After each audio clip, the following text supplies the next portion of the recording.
Welcome to Meghali Jonali channel. আজি যেহেতু বিজয়া দশমী সেইবাবে আমি আমাৰ ৰৌতা ষ্টেচনৰ মূৰ্তিটো বিজয়া দশমীৰ দিনা ধনশৰী নদীত বিসৰ্জন দিয়া হয়। তো সেই বিসৰ্জন দিয়াৰ কিছু মুহূৰ্ত কিদৰে আমি উপভোগ কৰিছোঁ তাকে দেখুৱাম। ভিডিঅ'টো চাই থাকক আৰু লাইক আৰু ছাবস্ক্ৰাইব কৰি দিব।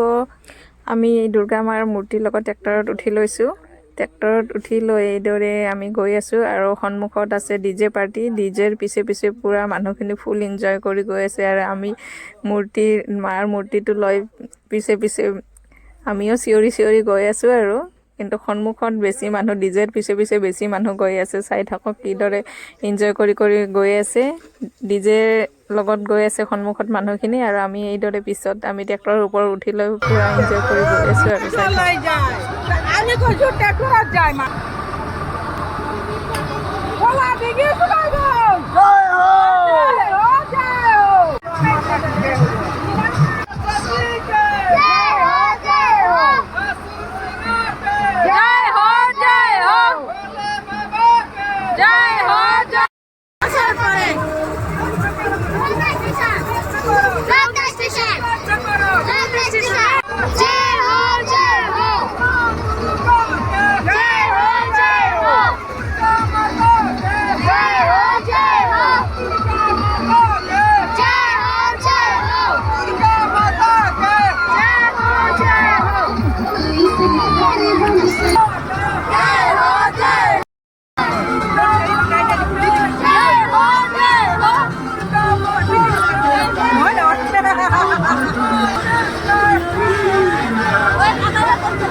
এতিয়া আমি পাই গ'লোঁ শান্তিপুৰ নামৰ ঠাইখিনি। শান্তিপুৰ ঠাইখিনিৰ পৰা এতিয়া আমি নদীৰ তললৈকে নামি যাম। আমাৰ ৰৌতা ষ্টেচন ব্ৰিজৰ ওচৰেদি মূৰ্তিটো বিসৰ্জন দিম। এয়া মূৰ্তি বিসৰ্জন দিয়ালৈকে এতিয়া ৰাতিয়ে হ'ল, তথাপিও ইমান ভালদৰে ভিডিঅ'বোৰ ভালদৰে দেখুওৱা নহ'ব, তথাপিও যিখিনি পাৰোঁ চেষ্টা কৰিম। চাই থাকক। এয়া চাওক, এতিয়া ব্ৰিজৰ ওপৰেদি ট্ৰেইন আহি গৈছে। চাওক ইয়াৰ দৃশ্য চাওক, কি ধুনীয়া লগা হৈছে লাইটবোৰেদি। ট্ৰেইনৰ লাইট চাওক আৰু ইফালে আমাৰ ট্ৰেক্টৰৰ লাইট চাওক।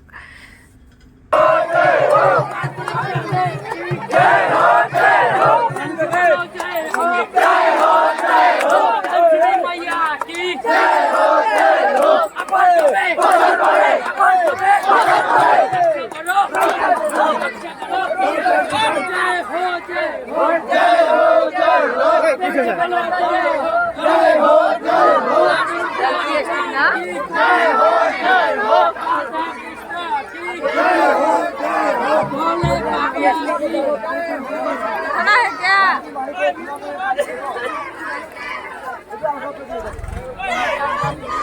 हाँ? खाना है?